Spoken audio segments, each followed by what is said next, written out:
নমস্কার, আমি জ্যোতিষ জ্ঞান কেন্দ্র থেকে শ্রী সুব্রত ভারতী কথা বলছিলাম। তো আজকে যে রাশিটা নিয়ে আলোচনা হবে সেটা হলো ধনু রাশি।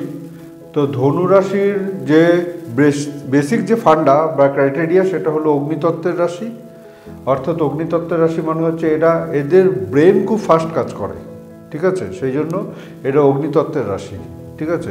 যে কোনো ব্যাপারে অ্যাকশান টেকিং খুব ভালো নেয়, মানে যেখানে ফাইট করার ব্যাপার আছে সেখানে এটা পিছিয়ে যায় না, খুব তাড়াতাড়ি ফাইন্ডিংয়ে চলে আসে, ঠিক আছে? প্লাস হচ্ছে দ্বৈত রাশি মানে ডুয়াল মাইন্ডেড, এবং পুরুষতত্ত্বের রাশি। তো পুরুষতত্ত্বের রাশি মানে পুরুষালী যে সমস্ত আচার আচরণ আছে সেগুলিকে মেনটেন করে চলে। তো এবং বৃহস্পতি হলো সক্ষেত্রী হলে কি হয়, এদের মধ্যে জ্ঞান, নলেজ এবং প্রজ্ঞা এবং সমস্ত কিছু জ্ঞানের ভিত্তিতে ব্যাপারটাকে চিন্তা ভাবনা করা বা যে কোনো ব্যাপার নিয়ে খুব ডিপ নলেজ সংগ্রহ করার একটা প্রবণতা এর মধ্যে লক্ষ্য করা যায়, ঠিক আছে? এবং সৎ সাহস এদের মধ্যে লক্ষ্য করা যায়। তো আমরা ধনু রাশির ক্ষেত্রে যে সিম্বলটা আমরা দেখি, হ্যাঁ, একটা হচ্ছে ঘোড়া। সেই ঘোড়ার মাথা থেকে উপরের পোর্শনটা হচ্ছে মানুষের এবং বাদবাকি যে লোয়ার পোর্শনটা সেটা হলো ঘোড়ার।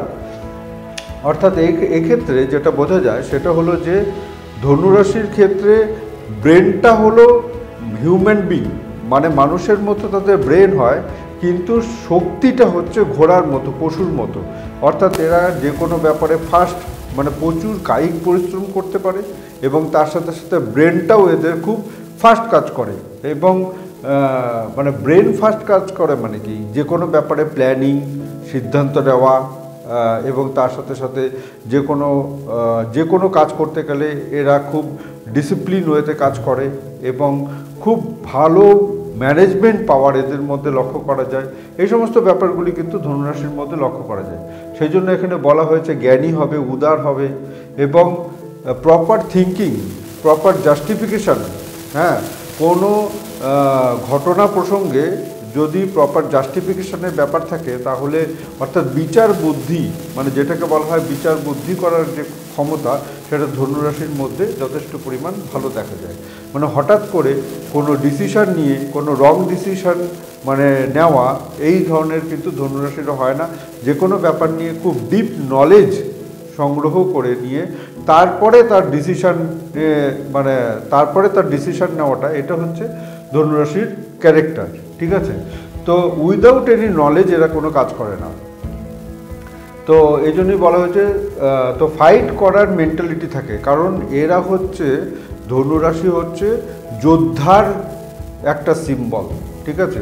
সেই জন্য বলা হয়েছে ফাইট করার মেন্টালিটি। ধনুরাশিকে বলা হয় অস্ত্রাগার এবং ধনুরাশিকে বলা হয় মানে আর্মি ক্যান্টনমেন্ট, যেখানে মানে প্রচুর সোলজাররা যেখানে থাকে, সেইটা হচ্ছে ধনুরাশির সাথে তুলনা করা হয়, ঠিক আছে?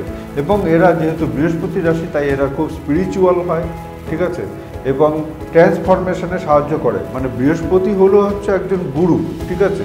সে একটা স্টুডেন্টের থেকে একটা ভালো মানুষ তৈরি করা এবং কোনো একটা স্টুডেন্টের ভুল ভ্রান্তিগুলোকে শুধরে দেওয়ার যে ব্যাপারগুলি, একটা মানুষ যদি কোনো খারাপ পথে থাকে তাহলে তাকে জ্ঞান দিয়ে কিংবা তাকে প্রপার রাস্তা দেখিয়ে তার জীবনটাকে যে ট্রান্সফরমেশনে নিয়ে আসা, সেই জন্য বলা হয় এখানে ট্রান্সফরমেশনে সাহায্য করে, ঠিক আছে? হাই এডুকেশন, মানে এদের রিসার্চ ওয়ার্ক খুব ভালো হয়। এটা ধনুরাশি হলো একটা কালপুরুষ রাশিচক্রের নবম ভাবের রাশি। তো অর্থাৎ এই নবম ভাবটাকে আমরা বলি হলো হায়ার এডুকেশনের জায়গা। হায়ার এডুকেশন মানে শুধুমাত্র বুকিশ এডুকেশন না, হায়ার এডুকেশন মানে একটা রিসার্চ এবং তার সাথে সাথে জীবনের যাবতীয় শিক্ষামূলক যে সমস্ত ব্যাপার, সেটাকে বলা হায়ার এডুকেশন। সেটা ফিলিংসের ব্যাপার আছে, ঠিক আছে? তো এখানে হায়ার এডুকেশন মানে শুধুমাত্র মাস্টার ডিগ্রি করা বা পোস্ট গ্র্যাজুয়েশন করা বলতে হায়ার এডুকেশনের কথা বলা হয়নি। এর বাইরেও যে জাগতিক যে শিক্ষা দীক্ষা, সভ্যতা ভব্যতা, এই সমস্ত যে ব্যাপার এবং সেই রিলেটেড ব্যাপারগুলিকে রিয়ালাইজ করে নিজের মধ্যে ইমপ্লিমেন্ট করা, সেই সমস্ত কথা এখানে কিন্তু বলা হয়েছে, ঠিক আছে? তারপরে অনেকে থাকে না, কোনো একটা সাবজেক্ট নিয়ে সারা জীবন ধরে ক্যালকুলেশন করে যাচ্ছে এবং সারা জীবন ধরে পড়াশোনা করে যাচ্ছে। কেউ সাহিত্য নিয়ে পড়াশোনা করে, কেউ অ্যাস্ট্রোলজি নিয়ে পড়াশোনা করে, কেউ ডাক্তারি নিয়ে পড়াশোনা করে, কেউ ওকালতি নিয়ে পড়াশোনা করে, মানে কেউ হয়তো সারা জীবন ধরে পেন্টিং করে যাচ্ছে, কেউ হয়তো সারা জীবন ধরে একটা মানে এমন একটা ওয়ার্কিং সেক্টরে রিসার্চ করে যাচ্ছে। তো এই যে রিসার্চ বেস এডুকেশন, যেটা আমাদের জাগতিক জীবনের সাথে কোরিলেটেড, সেই ধরনের এডুকেশনের কথা বলা হয়েছে। এখানে কিন্তু কোনো বুকিশ নলেজের কথা বলা হয়নি, ঠিক আছে। তো এইরকম হচ্ছে ধনুরাশির প্যাটার্নটা হয়, ঠিক আছে। যে কোনো ব্যাপার নিয়ে সারা জীবন ধরে রিসার্চ করার মতো একটা মেন্টালিটি থাকে। এদের উপরে আমরা আস্থা বা বিশ্বাস রাখতে পারি, যেহেতু এটা বৃহস্পতি রাশি, কিন্তু এরা খুব রিজিড হয়, অর্থাৎ নিজে যে ডিসিশন নেবে দিস ইজ ফাইনাল, ঠিক আছে। সেখান থেকে তাদেরকে সহজে চেঞ্জ করা যায় না, কারণ তারা প্রচণ্ডভাবে যুক্তিবাদী এবং প্রচণ্ডভাবে নলেজেবল, ঠিক আছে। তো সুতরাং তারা উইদাউট এনি যুক্তি হোমজিক্যালি কোনো কাজ করে না, ঠিক আছে।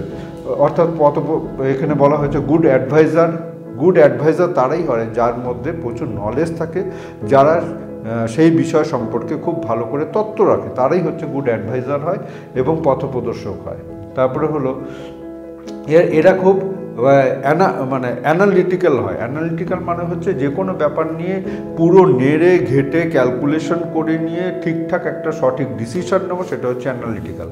এবং প্রোটেকশন কেন? যেহেতু এরা যোদ্ধা হয় এবং এদের হাতে বল্লম থাকে, সুতরাং এরা মানুষকে প্রোটেক্ট করতে পারে, ঠিক আছে। এটা হচ্ছে সিম্বল, বল্লমের কথাটা হচ্ছে সিম্বল, বা তীর ধনুক থাকে, অর্থাৎ এরা মানে মানুষের পাশে এসে দাঁড়ায় থাকে প্রোটেকশনের জন্য। সেই জন্য এখানে সিম্বল ওয়াইজ কথা বলছি, ঠিক আছে। সেই জন্য এখানে প্রোটেকশনের কথা বলা হয়েছে, অর্থাৎ এদের উপরে আস্থা বা বিশ্বাস রাখা যায়, ঠিক আছে।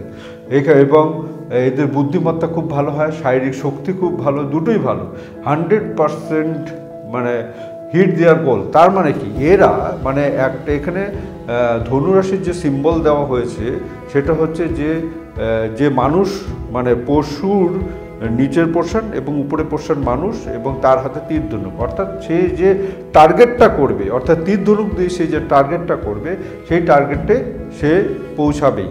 অর্থাৎ সে লাইফে যে টার্গেটটা করবে সারা জীবনের পরিশ্রম দিয়ে সেই টার্গেটে সে পৌঁছাবে। এইখানে মানে হিট দেয়ার গোল, এই কারণেই বলা হয়েছে, ঠিক আছে। প্লাস হচ্ছে এখানে বলা হয়েছে অস্ত্রাগার তো প্রথমেই বললাম, যেহেতু একটা যোদ্ধা তার অস্ত্রাগার থাকতে হবে এবং সে পারদর্শী মানে হচ্ছে সমস্ত রকম বিদ্যায় পারদর্শী হয়, অর্থাৎ সে যে বিদ্যাটা নিয়ে কাজ করছে সেই বিদ্যায় সে পারদর্শী হয়, ঠিক আছে। এখানে বলা হয়েছে তীর্থস্থান কারণ হচ্ছে কালপুরুষের নবম ভাব, সেই জায়গাটাকে ধর্মীয় স্থান বলা হয়, তীর্থস্থান বলা হয়। সেই জন্য এর সাথে ধর্মীয় স্থান, ধর্মগুরু এবং অ্যাডভাইজার, প্রফেসর, ডাক্তার, চিকিৎসক, হ্যাঁ, এবং তার সাথে সাথে আমাদের স্কুলিং বা স্কুল টিচার, এই সমস্ত কিছু কিন্তু ধনুরাশির আয়ত্তের মধ্যে পড়বে। হ্যাঁ, এই জন্য বলা হয়েছে যে ভক্তি এবং জ্ঞান সংগ্রহের জায়গা, মানে যেখান থেকে, যেমন একটা লাইব্রেরিতে আমরা প্রচুর জ্ঞান অর্জন করি, সেই জন্য লাইব্রেরিটা কিন্তু ধনুরাশির মধ্যে পড়বে। তো যাই হোক, এটা হলো একটা সংক্ষিপ্ত বিবরণ, ঠিক আছে। এটাকে এক একজন অ্যাস্ট্রোলজার এক এক রকমভাবে বিবরণ দেবে। আমি আমার মতো করে বিবরণ দিয়েছি। আপনাদের যদি এই প্রোগ্রামটা মানে এই ইনফরমেশানগুলি যদি ভালো লেগে থাকে তাহলে অবশ্যই লাইক করবেন, শেয়ার করবেন। আরও ভিডিও পরবর্তীতে আসছে। নমস্কার।